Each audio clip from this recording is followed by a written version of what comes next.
अल्हम्दुलिल्लाहि रब्बिल आलमीन अस्सलातु वस्सलामु अला रसूलिहिल करीम।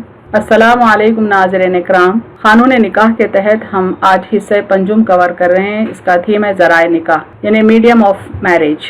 सब टॉपिक्स इस वीडियो में इस तरह से हैं। सबसे पहले मैरिज थ्रू सेल्फ डिक्लेरेशन, जिसको उर्दू में असालत कहते हैं। सेकेंड सब टॉपिक है मैरिज थ्रू एन एजेंट यानी वकालत, मैरिज थ्रू अ गार्डियन यानी विलायत, मैरिज थ्रू राइटिंग यानी किताबत, marriage through phone call, video conferencing और इंटरनेट।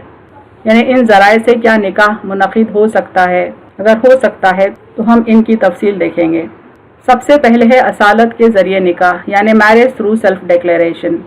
अक़द निकाह को वजूद में लाने के लिए मुख्तलिफ़ सूरतें हो सकती हैं। तफसीलात हस्ब ज़ैल हैं। यानी मुख्तलिफ़ मेथड से, मुख्तलिफ़ मीडियम्स के ज़रिए निकाह को मुनक़िद किया जा सकता है। सबसे पहला है असालत, यानी लड़का और लड़की अक़द निकाह का ईजाब व कबूल खुद से करें। यानी किसी मीडिएटर को बीच में रखे बगैर लड़का प्रपोज कर सकता है और लड़की उसको एक्सेप्ट कर सकती है। इनके बीच कोई इंडायरेक्शन नहीं है।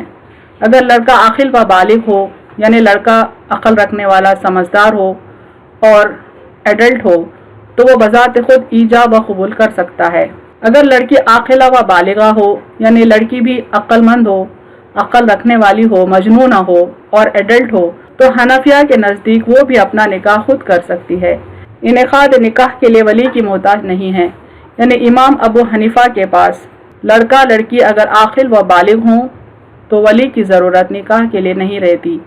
मालिकी और हनाबिला के नज़दीक औरत खुद अपना निकाह नहीं कर सकती, बल्कि औरत की तरफ से मजलिस निकाह में वली की मौजूदगी ज़रूरी है। यानी इमाम मालिक और इमाम हम्बल के मुताबिक औरत को अपना निकाह खुद करने की इजाज़त नहीं है, बल्कि उसके निकाह के लिए वली की मौजूदगी ज़रूरी है। दूसरा ज़रिए निकाह जो है वो है वकालत के ज़रिए निकाह यानी मैरिज थ्रू एन एजेंट। निकाह को वजूद में लाने का दूसरा ज़रिया वकालत है। यानी खुद से निकाह करने के बजाय वकील के ज़रिए निकाह को वजूद में लाया जाए। यानी डायरेक्ट प्रपोज और एक्सेप्ट करने के बजाय लड़का लड़की एक एजेंट को रख सकते हैं एज मीडिएटर, जो वकील कहलाएगा। अगर वकील बनाने वाला लड़का या लड़की आक़िल व बालिग हो तो अपना निकाह खुद करने के बजाय किसी अहल को वकील बना सकते हैं।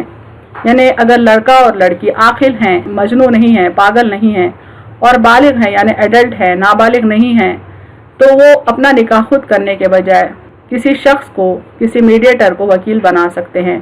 अहल से मुराद ये है कि वो आक़िल हों, बालिग होना शर्त नहीं। अहलियत से मुराद, उनकी एबिलिटी से मुराद ये है कि वो आक़िल हों, यानी मजनू ना हो। बालिग होना इस सिचुएशन में शर्त नहीं है। एक ही शख्स मर्द औरत की तरफ से वकील या अपनी तरफ से असील और दूसरी तरफ से वकील हो सकता है। यानी लड़का लड़की दोनों मिलकर एक ही मीडिएटर को दोनों तरफ से वकील ठहरा सकते हैं, या वकील किसी एक फरीक की तरफ से ठहर सकता है, दूसरा असील बन सकता है, यानी डायरेक्ट कम्युनिकेट वकील से कर सकता है। अगर वकील ने अपनी मोकिला का निकाह गैर कफू में कर दिया तो ये निकाह मोकिला की इजाज़त पर मौकूफ़ रहेगा। यानी वकील को लड़की ने जिम्मेदारी दी थी, लेकिन वकील ने एक गैर कफू लड़के को ढूंढा, यानी ऐसा लड़का जो उस लड़की से निकाह के सिलसिले में कंपैटिबल ना हो, तब ये निकाह लड़की के डिसीजन पर पोस्टपोन रहेगा। यानी वैलिड तो रहेगा लेकिन पोस्टपोन रहेगा, मौकूफ़ रहेगा। इसको कहते हैं वैलिड बट पोस्टपोन मैरिज। तीसरा ज़रिया निकाह जो है वो है विलायत यानी मैरिज थ्रू गार्डियनशिप। निकाह की विलायत ऐसा शरई इख्तियार है जिसकी वजह से एक शख्स नाबालिग या गैर आक़िल लड़के या लड़की का निकाह उनकी इजाज़त के बगैर अपनी मर्जी से कर सकता है। यानी जब हम बात गार्डियनशिप ऑफ मैरिज की कहते हैं, विलायत की कहते हैं, तो दरअसल एक हक़ है, ये एक शरई इख्तियार है, एक लीगल राइट है, जिसके सबब कोई शख्स किसी नाबालिग या गैर आक़िल लड़के या लड़की का निकाह अपने सुपरविजन में कर सकता है बगैर उस लड़के या लड़की की इजाज़त के। वली के लिए ज़रूरी है कि वो मुसलमान आक़िल और बालिग हो, खा मर्द हो या औरत। वली यानी गार्डियन मर्द भी हो सकता है, औरत भी हो सकती है। विलायत के प्रायोरिटीज़ हैं जो हम आगे देखेंगे। बहरहाल ये शर्त ज़रूरी है कि वो मुसलमान हो, आक़िल हो यानी मजनू पागल ना हो, और बालिग हो यानी एडल्ट हो। नाबालिग लड़के या लड़की इसी तरह मजनू और मातूम यानी कम अक़ल पर उनके औलिया को विलायत हस्ब ज़ैल तरतीब से हासिल होती है। यानी नाबालिग लड़के या लड़की का निकाह करना है या किसी मजनू का निकाह करना है या कम अकल लड़का या लड़की है, इनका अगर निकाह करना है तो औलिया की जो विलायत है उसकी प्रियोरिटीज़ हैं जो यहाँ बताए गए हैं। टॉप प्रियोरिटी की विलायत बेटा, पोता और उनके मुज़क्कर औलाद को हासिल है। सेकेंड प्रियोरिटी पर बाप, दादा, ऊपर तक ये सिलसिला है। थर्ड प्रियोरिटी लेवल में हकीकी भाई, अलाती भाई और उनके मुज़क्कर औलाद नीचे तक है। अलाती भाई यानी बाप शरीक भाई, यानी दो ऐसे भाई जिनकी माएँ मुख्तलिफ हों लेकिन बाप एक हो। फोर्थ प्रियोरिटी लेवल पर हकीकी चाचा, बाप शरीक चाचा और उनके मुज़क्कर औलाद है। अगर मज़कूरा औलिया ना हो, यानी ये गार्डियंस अगर मौजूद ना हो, तो दूसरे रिश्तेदारों को हस्बे ज़ैल तरतीब के मुताबिक विलायत हासिल होगी। यानी अभी जो गार्डियंस डिस्कस हुए हैं 4 लेवल्स ऑफ प्रियोरिटी के, अगर वो मौजूद ना हो तो विलायत स्विच करती है यहाँ पर लिस्ट किए हुए गार्डियंस को। यानी सबसे पहले माँ पर विलायत जाती है, उसके बाद दादी, फिर बेटी, पोती, नवासी, पोते की लड़की नीचे तक। प्रियोरिटी विलायत किस तरह से कंटिन्यू होती है? नवासी की लड़की नीचे तक, नाना, हकीकी बहन, अलाती बहन यानी बाप शरीक बहन, अखियाफी भाई बहन यानी माँ शरीक भाई बहन, अखियाफी भाई बहन की औलाद, फिर फूफी, फिर मामू, उसके बाद खाला और सबसे लोवेस्ट प्रियोरिटी जो होती है वो चचाजाद बहन की होती है। ये तमाम तफसील को हमने इस चार्ट में एक जगह किया है। यहाँ पर औरत मर्द हैं यानी 2 फरीक़ैन जो निकाह करना चाहते हैं, तो इन दोनों के जो गार्डियंस हैं उनके प्रियोरिटी लेवल्स यहाँ बताए गए हैं। टॉप प्रियोरिटी पर बेटा होता है या उसके डिसेंडेंट जैसा कि पोता, परपोता वगैरह। सेकेंड लेवल ऑफ प्रियोरिटी जो है उसमें बाप, दादा, परदादा ऊपर तक आते हैं।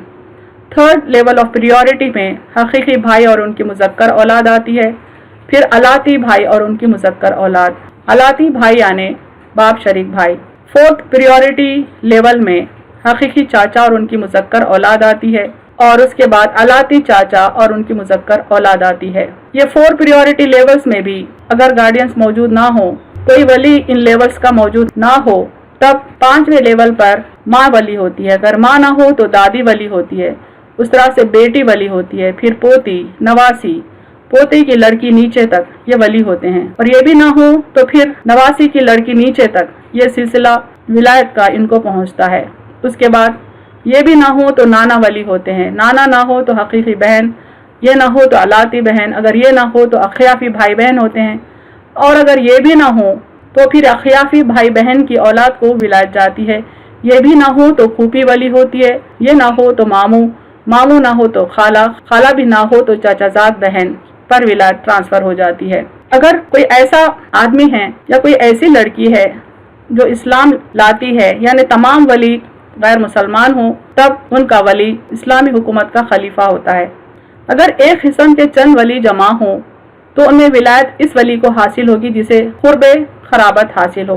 जैसे दादा और चाचा मौजूद हो तो दादा को विलायत हासिल होगी, यानी अगर फैमिली में दादा भी हो, चाचा भी हो, तो हमने अभी देखा कि दादा सेकेंड प्रियोरिटी लेवल के हैं और चाचा 4th प्रियोरिटी लेवल के हैं, यानी दादा की प्रियोरिटी ज्यादा है, तो ये वली अकरब कहलाएंगे और चाचा वली अबाद कहलाएंगे। अगर चंद वली एक दर्जे की खराबत वाले हों, यानी ऐसे वली हों जिनका ताल्लुक सेम प्रियोरिटी लेवल से हो, जैसे चंद हकीकी चाचा हों, तो हर एक को विलायत हासिल होगी। यानी कि अगर लड़का या लड़की हो और उनके 2 या 3 चाचा हों तो तमाम की प्रियोरिटी लेवल सेम है, तमाम का दर्जा कराबत एक है।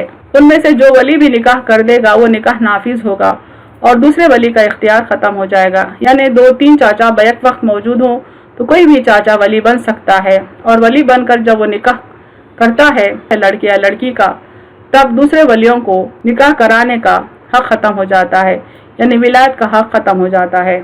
विलायत की तरतीब का फ़ायदा ये है कि अगर वली करीब ना हो यानी वली अकरब ना हो तो वली बईद यानी वली आबाद को विलायत मुंतकिल हो जाएगी। यानी अगर नियर गार्डियन ना हो तो फार गार्डियन यानी दूर की प्रियोरिटी लेवल का वली जो है उसको विलायत ट्रांसफ़र हो जाएगी।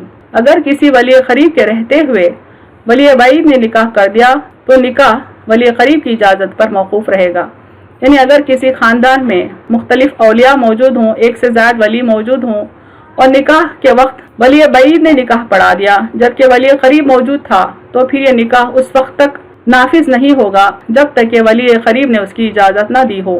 باپ دادا کا اپنے نابالغ یا مجنون یا معتوہ یعنی کم عقل لڑکے یا لڑکی یا پوتے پوتی کا کیا ہوا نکاح خواہ کفو میں ہو یا غیر کفو میں، مہر مثل پر ہو یا غیر مہر مثل پر، لازم ہو جاتا ہے۔ یعنی کوئی لڑکا لڑکی ہو، نابالغ ہو یا مجنون ہو یعنی پاگل ہو یا کم عقل ہو، اور ان کا نکاح پڑھانے والا اگر باپ ہو یا دادا ہو تو نکاح چاہے کفو میں ہو یا غیر کفو میں، یعنی لڑکا لڑکی ایک دوسرے کے لیے کمپیٹیبل ہو یا نہ ہو، اور نکاح مہر المثل پر کیا گیا ہو یا غیر مہر المثل پر کیا گیا ہو، یعنی لڑکی کے خاندان میں جو مہر عموماً مقرر کیا جاتا ہے اس مہر کو مہر المثل کہتے ہیں۔ اگر اس مہر پر نکاح باپ دادا نے کیا ہو یا غیر مہر المثل پر باپ دادا نے نکاح کیا ہو، یہ نکاح لازم ہو جاتا ہے، یعنی ویلڈ اور بائنڈنگ ہو جاتا ہے۔ البتہ ولی میں باپ دادا نہ ہو، کوئی دوسرا ولی ہو تو پھر یہ نکاح لازم نہیں ہوتا، یہ نکاح منسوخ کیا جا سکتا ہے۔ لڑکے اور لڑکی کو خیار بلوغ حاصل ہوتا ہے، یعنی وہ بڑے ہونے پر قاضی کو اپروچ کر کے اپنا نکاح منسوخ کرا سکتے ہیں۔ اگر باپ دادا موجود ہوں لیکن انہوں نے اپنے اختیار کا غلط استعمال نہ کیا ہو تو پھر یہ نکاح ویلڈ اور بائنڈنگ ہے، یعنی لازم ہے، لیکن انہوں نے اپنے اختیارات کا غلط استعمال کیا ہے اور غلط استعمال کرنے میں وہ مشہور نہ ہوں اور نکاح کے وقت وہ نشے کی حالت میں نہ رہے ہوں، تبھی نکاح صحیح اور لازم ہوگا۔ لیکن باپ دادا کا کردار اگر صحیح نہ ہو اور وہ اپنے اختیارات کے غلط استعمال کے لیے مشہور ہوں، تب نابالغ لڑکے یا لڑکی کا نکاح لازم نہیں ہوگا۔ تیسرا جو ذریعہ نکاح ہے وہ ہے کتابت، یعنی میرج تھرو رائٹنگ۔ اگر عاقدین یعنی دونوں فریقین جو عقد کرنا چاہتے ہیں ان میں سے ایک موجود نہ ہو تو ضروری ہے کہ ایک کی طرف سے تحریر اور دوسرے کی طرف سے بشرط قدرت کلام پایا جائے، یعنی دونوں فریقین میں سے کم ایک ضرور ہو اور دوسرا فزیکلی پریزنٹ رہے اور اپنی زبان سے کلام کو اٹر کرے۔ ایک فریق کی تحریر کو قبول کیا جا سکتا ہے بشرطے کہ اس کی تحریر کو کوئی بلند آواز سے پڑھے۔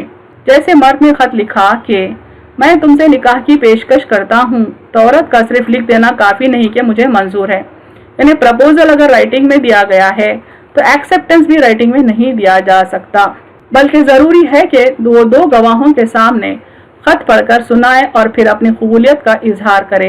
یعنی لڑکے کے پرپوزل کو چاہے تو لڑکی زور سے پڑھے یا اس کے بہاف پر اس کا ولی یا لڑکے کا ولی یا کوئی اور جیسے کہ کوئی ایجنٹ ہے یا وکیل ہے وہ بلند آواز سے ضرور پڑھے اور اس کو دو گواہ بھی سن لیں، تبھی لڑکی اپنی قبولیت کا اظہار کر سکتی ہے، بلکہ اس کو اپنی قبولیت کا اظہار زبان سے کرنا ضروری ہے۔ اگر عورت بھی اپنی طرف سے قبولیت لکھ لے اور گواہوں کو دکھا دے تو نکاح منعقد نہیں ہوگا، یعنی ایکسیپٹنس رائٹنگ میں نہیں ہو سکتا۔ فون، ویڈیو کانفرنسنگ اور انٹرنیٹ کے ذریعے نکاح، چونکہ آج کل کے دور میں فون پر بھی نکاح ہو رہا ہے، ویڈیو کانفرنسنگ کے ذریعے بھی نکاح ہو رہا ہے، تو ایسے نکاح کی ہم ویلیڈیٹی دیکھتے ہیں۔ نکاح کا معاملہ بمقابلے عقد بیع کے زیادہ نازک ہے، یعنی آرڈینری ٹرانزیکشنز سے زیادہ ڈیلیکیٹ معاملہ نکاح کا ہے۔ اس میں عبادت کا بھی پہلو ہے اور گواہان کی شرط بھی ہے، یعنی ہر ٹرانزیکشن میں گواہوں کی ضرورت نہیں ہوتی ہے، لیکن نکاح ایک ایسا لیگل کانٹریکٹ ہے جس میں گواہان ضروری ہیں۔ اس لیے انٹرنیٹ، ویڈیو کانفرنسنگ اور فون پر راست نکاح کا ایجاب و قبول معتبر نہیں، یعنی اگر ڈائریکٹ کوئی لڑکا یا لڑکی ایک دوسرے سے بات کر لیں، پرپوز اور ایکسیپٹ کر لیں تو یہ نکاح ایکسیپٹیبل نہیں ہے۔ البتہ اگر ان ذرائع ابلاغ پر نکاح کا وکیل بنایا جائے اور وہ گواہان کے سامنے اپنی موکل کی طرف سے ایجاب و قبول کر لے تو نکاح درست ہو جائے گا۔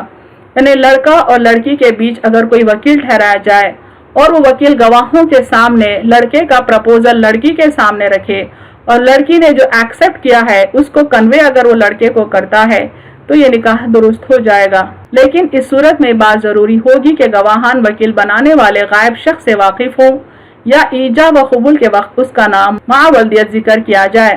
یعنی یہاں پر یہ کنڈیشن بھی ضروری ہے کہ گواہان وکیل بنانے والے غائب شخص سے واقف ہوں، یعنی جو گواہ موجود ہے ان کے لیے ضروری ہے کہ وکیل سے بہت اچھی طرح سے واقف ہوں، یہاں تک کہ وکیل کا نام اور دونوں فریقین کا نام ان کے ولدیت کے ساتھ ذکر کیا جائے ایجاب و قبول کے وقت، یعنی پرپوزل اور ایکسیپٹنس کے وقت۔ وآخر دعوانا ان الحمد للہ رب العالمین۔